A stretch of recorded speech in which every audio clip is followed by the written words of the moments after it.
Thanks for coming back for a very special 11th episode of Pro Audio Deal or Disaster, and we're going to get right into it today because we are covering a viewer-submitted listing, and this isn't just one that they found. This one was sent in by a gentleman named Dave, and he said, "Thought you might get a kick out of reviewing this for your next video. By the way, this is my rig, not just something I found on Marketplace. This is a significant sound system. It hasn't been broken up into pieces from the original system. It is 48 boxes total and takes up a 40-foot container to transport. And it's currently for sale. So this was sent over by the gentleman who owns it. And Dave didn't own this system when it was deployed for these concerts back in the 80s that we're looking at in these pictures. There's a few more pictures here, a lot of technical specs, but here's another massive in the round show here. And you can see the system is deployed in a different configuration. And here we are again, indoors in the round in a slightly different configuration. And yeah, just absolutely incredible stuff. But again, Dave didn't own this system during those shows. He says that he's just a small operator and he acquired it a few years ago at a too good to pass up price. And he was tempted to part it out since there's a lot of money in vintage drivers in the system, but he's trying to keep it together because it's a great system and he would love to see it all go to one person that hopefully would actually use it. And Dave is located in Spotsylvania, Virginia. So if you have any interest at all in actually talking to him about this system, I will link the listing in the description. I don't usually do that, but since Dave sent this one in, I'm guessing he would like to have you reach out. He does have a deal pending, but he sent this over because obviously when you're selling something of this size, until you have cash in your hand and the container has left your property, the deal is not done. So let's have a look at what he's got in here. This is 48 boxes, 24 tops, 24 W bins, and approximately 16,000 pounds worth of weight total here.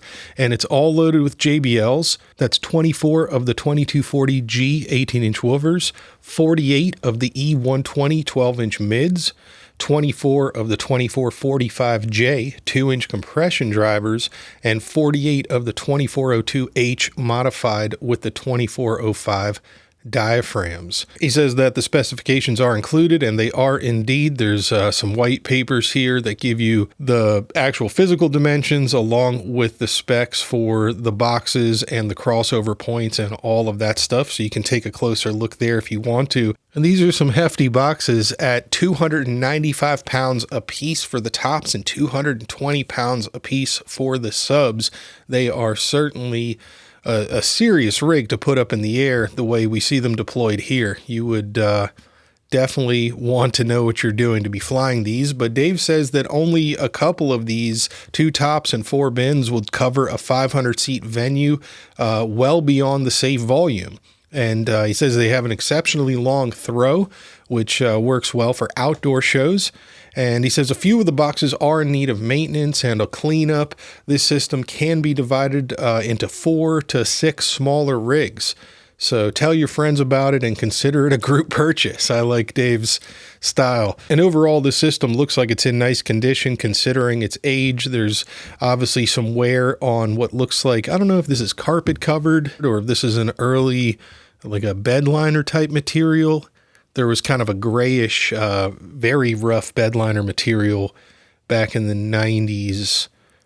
But these, I don't know, these look carpet covered to me. That's the one spec that isn't on the actual spec sheet here. And it looks like at some point they've been changed over to Neutrik NL8 on the mids and NL4s on the subs, which is nice. I'm sure that was not what they originally had on these boxes, probably those EP connectors. I would guess these boxes originally had EP4 or EP6 connectors on them, which are kind of like a massive XLR if you've never seen those before.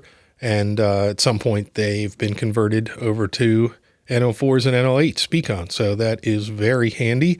And it looks like there are caster boards as well included, which is also very, very handy stuff. So I can't tell just by looking at these pictures what venues these are. So if you have any idea what venues these might have been, definitely let me know. I don't know, that looks like Rod Stewart, maybe?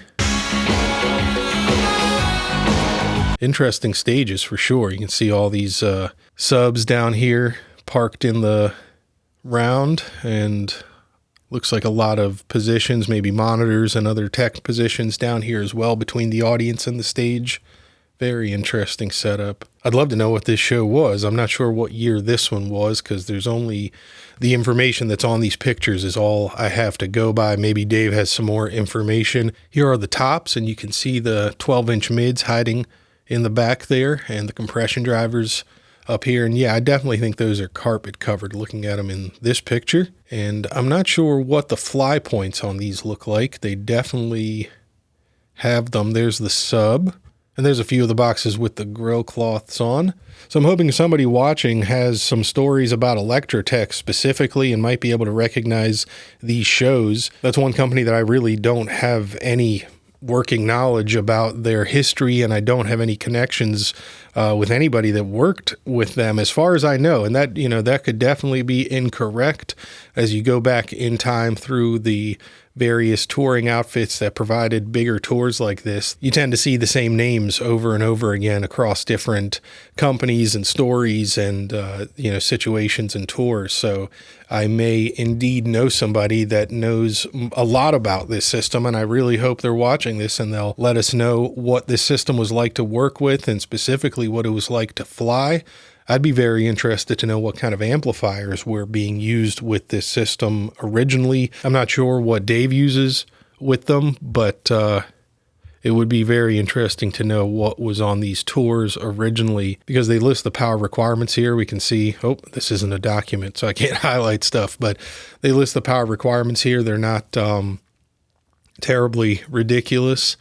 And he says these boxes are incredibly efficient. So it just would be interesting to know how they powered these originally, or even just like the last time they were used as a full system, because they were obviously covering pretty significant venues for the day. Reading the specifications a little closer, we can see that the flying hardware was recessed air equip track, and that's really easy to work with. There's lots of fittings available for that stuff. So they also list some max SPL measurements, and assuming they're talking about the same distance of 1 meter that they used for their sensitivity measurements, they're listing 130 dB in the lows and then close to 140 in the mids and highs, 135, 137, and overall 135 dB program and 142 dB peak is what they're listing. And the coverage pattern on these nominally was a 60 by 40 pattern at 6 dB down. So those were designed to be used in groups and to couple multiples of those together, both vertically and horizontally. And if I'm reading it right, it looks like they were crossing over, the lows were covering all the way up to 250 hertz. And the mids would have been covering 250 to 1500. The mid highs, or the highs, what they're calling the highs, would have been 1500 up to 7000. And then they had the very high frequencies covering 7000 and above. And we can see those crossover frequencies reflected up here in the sensitivity specifications actually. And again, the lows are covering 75 to 250. Then we're 250 to 1500 on the mids, 1500 to 7K on the highs, and then 7K on up to the 17K on those very high frequency drivers.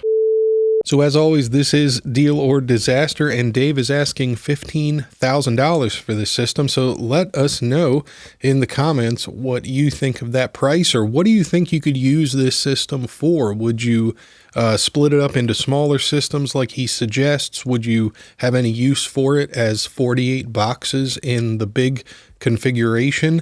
I'd love to hear what your thoughts are for how this could be used. It'd be really cool to have a space where older systems like this could be set up and demonstrated or heard side by side, but it would take such an immense amount of resources to do that. Even for an A/B demonstration of two systems is just incredibly resource intensive. But what do you think a system like this would be useful for?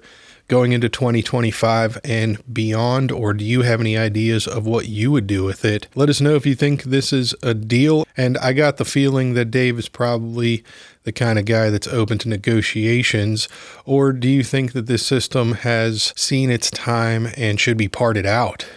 Like he was talking about, there's a lot of drivers in the system that could bring a lot of money on their own, as you saw in those reverb listings. So that's all I've got for this one. Let me know what you think about this quicker, shorter format. I'd love to do more of these and keep them coming out faster instead of taking forever to edit a big long one together. So hopefully you like this one, and please send more listings in if you find them. I just had another one come in today that I'm about to look at here in a moment once I wrap this up. So please keep them coming. You can email me at info@DcSoundOp.com or check the description down below for social media and all that stuff. You can DM me on Instagram or Facebook, wherever you happen to be. And huge thanks to Dave. I hope he sells this system. I will put it out there. If anybody buys this system, please let me know. And if we can get together and do a video about it in person somehow in the future, especially if it's set up and functioning, I will absolutely make my way to wherever that may be, within reason, of course. But yeah, if you end up buying the system, please do let me know, and I would love to see and, of course, hear it in person if that's ever a possibility. Thanks again, Dave, and thanks again to everyone who supports the channel either here on YouTube as a member or by liking and subscribing and leaving comments. And thanks, as always, to those of you who have chosen to support the channel on Patreon. I've made all of the membership stuff as cheap as possible, but it really does make a huge difference in how much time I can put into these videos. So thanks as always, and I'll see you in the next one.